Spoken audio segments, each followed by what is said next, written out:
Young Rodrigo Roa Duterte.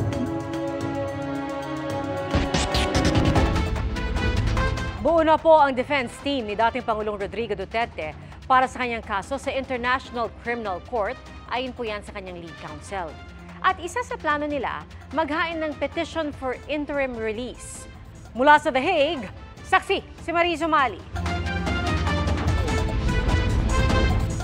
May team na raw na nabuo para magtanggol kay dating Pangulong Rodrigo Duterte sa International Criminal Court, ayon sa lead counsel niya na si Attorney Nicholas Kaufman. I think I have an idea now who I want in a team. In fact, we've finalized a team. It's going to be a core team of a maximum 5 members, and we'll be appointing other people to assist us on a needs-be basis. Hindi pinangalanan ni Attorney Kaufman kung sino-sino ang makakasama niya sa defense team, pero kinumpirma niyang may Pilipinong magiging bahagi nito. I'm not going to divulge the names of the members of the team because I have discussed this with Madam Vice President, and we feel it's appropriate that only I speak to the press, and furthermore that the press doesn't hound other members of the team. Naniniwala si Kaufman na illegally detained ang dating Pangulo. As far as I'm concerned, he's been illegally detained here and he should go back to the Philippines as soon as possible.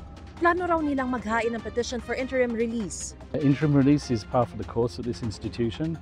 In nearly every case, an application for interim release is submitted. I'll file it when I feel it appropriate. Nauna nang sinabi ni Vice President Sara Duterte na gagawin nila ang lahat para mapauwi sa Pilipinas ang ama na mayoral aspirant sa Davao City. Gusto ko din talaga i-demand na nandun yung mayor namin, nagtatrabaho para sa syudad. Kung hindi kami mag-isip, mga Dabawenyo, kung paano namin madala yung mayor namin doon, wala talagang mangyayari. So, dapat we exhaust all means possible. Whether it is written in law or it is not written in law, except anything illegal. Revolution is out of the question. Sa pagdinig kahapon sa Senado, iginiit ng bise na warrantless arrest ang ginawa sa dating Pangulo.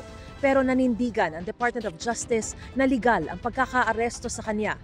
Ganito rin ang sinabi ng abogadong accredited ng ICC na si Attorney Joel Butuyan. Hindi yung totoong warrantless arrest ito, dahil talagang merong warrant covering the arrest of the former president. Dalawa raw ang naging basehan niya para sabihin ito. Una, ang Republic Act 9851 na kapag may warrant of arrest na inisyu ang International Court, may option ang Pilipinas na direktang isuko sa International Court ang suspect. Nasunod din daw ang Article 59 ng Rome Statute na nagsasaad na kapag inaresto ang isang tao ay pwedeng idaan sa competent judicial authority kung saan i-verify ang pagkakakilanlan ng naaresto at kung narespeto ang kanyang karapatan sa ilalim ng domestic law. Anong nangyari nung pag-aresto kay former President Duterte? Pinasahan siya ng Miranda rights niya. No? So that's pursuant to our domestic law on arrest. And then meron siyang abogado doon. Hindi lang isa, dalawa. Kung ikukumpara natin yung pag-serve ng warrant of arrest kay former President Duterte sa pag-serve ng warrant of arrest sa ordinary suspect, ang daming privileges that were extended to him, no? Over and beyond what is required by law. Mula rito sa The Hague, Netherlands, para sa GMA Integrated News, ako si Mariz Umali ang inyong saksi.